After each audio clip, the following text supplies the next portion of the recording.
August 18th, Trudeau announces that he's going to prorogue Parliament effectively till like September 23rd, which is going to be his speech from the throne. And with that proroguing Parliament basically shuts down any committee that's been happening.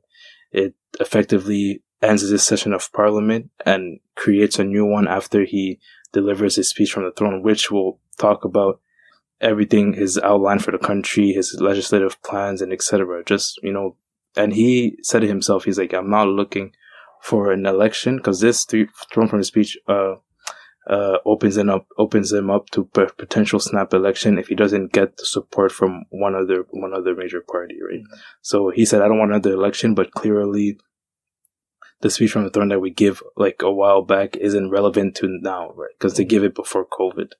So I think now that he announced that he's proroguing Parliament, which he said, like, he criticized the Harper government for doing, because he said that they were using it to escape political problems that they were having.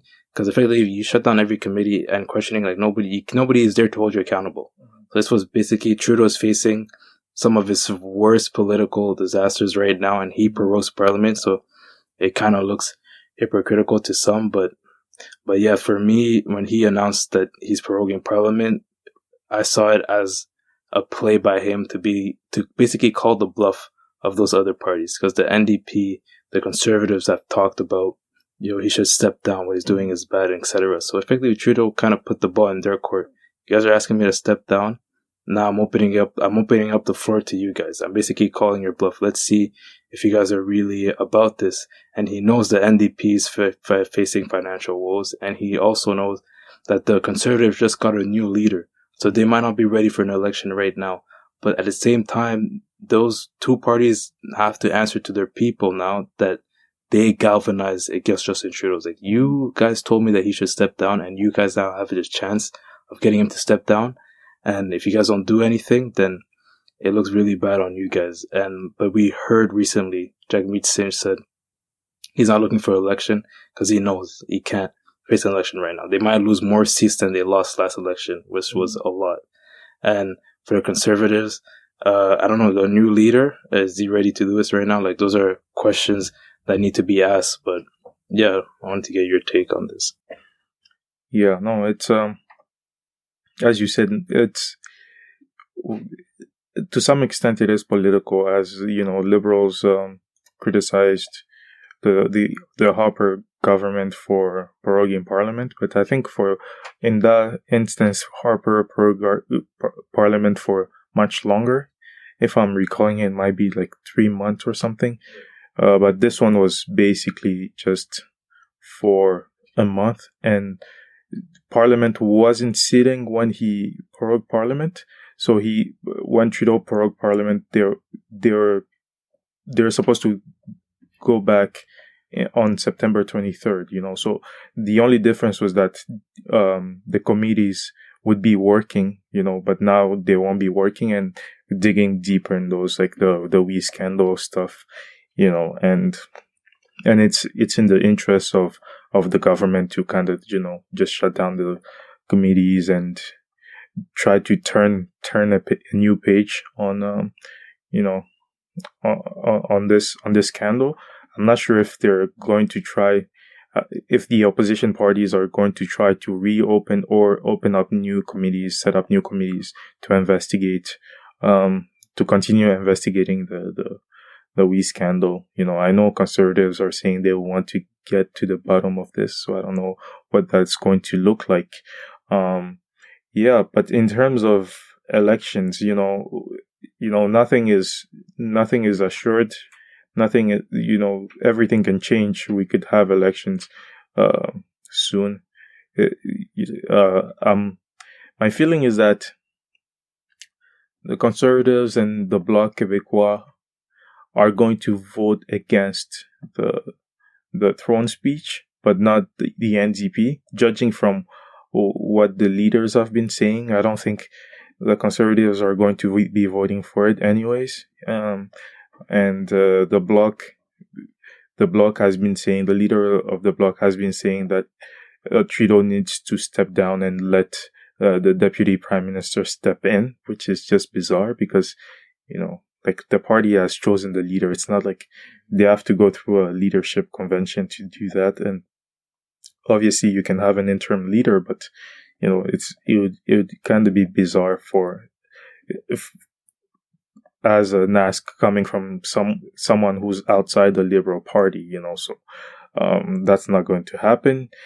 Trudeau seems to be he doesn't seem that his ambition is at the finish line as wanting to be involved in politics. He even said that he was going to be on the ballot in the next elections. So he's not stepping down. Furthermore, the Liberals had a really high approval rating during the pandemic. Just, Trudeau had it was in the 70%, which is really, really high.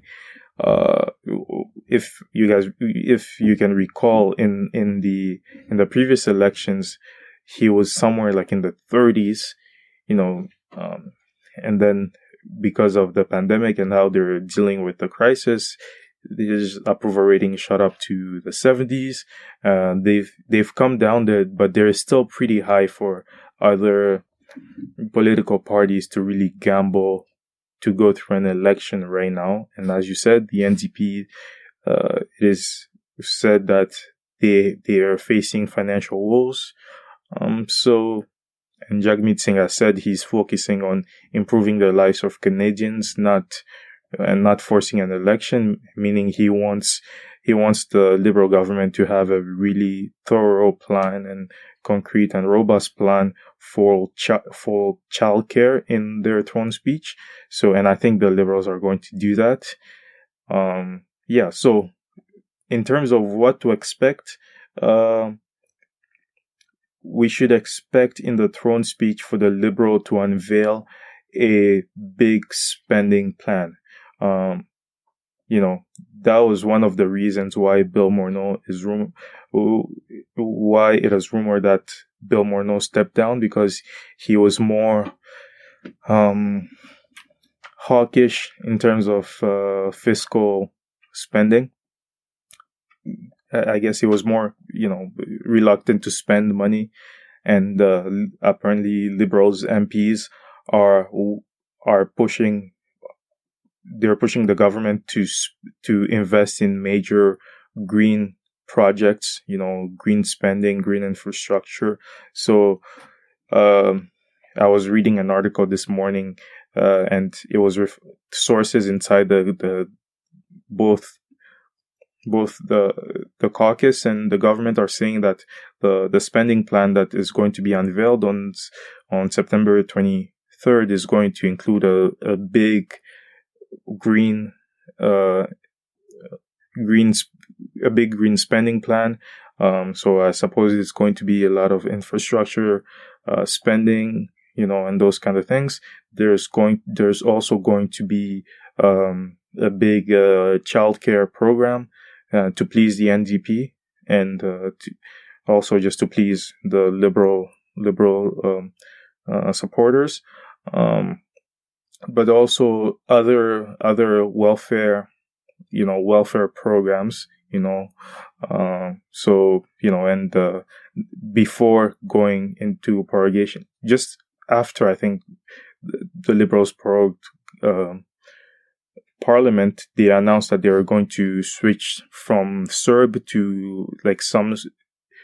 to EI and some other programs, and those programs need to be funded by and approved by Parliament, because Parliament didn't approve them before. So those are going to be part of the new spending plan that's going to come in the throne speech on September 23rd. Mm-hmm. Yeah, and one of the most likely scenarios is that the NDP supports the Liberals, and obviously the Bloc and the Conservatives don't. But we possibly could have an election in the spring. I saw Maxime Bernier talk about it. A lot of people don't like him, obviously, but Maxime Bernier talked a bit about how he will probably be running in a by-election in Toronto. So you have Toronto Centre that was open because of Morneau. He's going to run for Morneau. He's going to run into there's Morneau's seat, and then there's another seat that's open. So those going to be those two by-elections. Or which seat is it? A Liberal seat? It's in Toronto, so most likely it's going to be a Liberal seat. So he's going to run in those by-elections, hopefully hoping to come back to Parliament. But yeah, like the most likely scenario is going to be a spring election. Yeah, which there's an election at all. Yeah. So yeah, that's that on that. So yeah, look out for that, and if there's any information about the elections, we'll be back to talk about that, and I suppose we'll be back after the throne speech to go through the government's plans.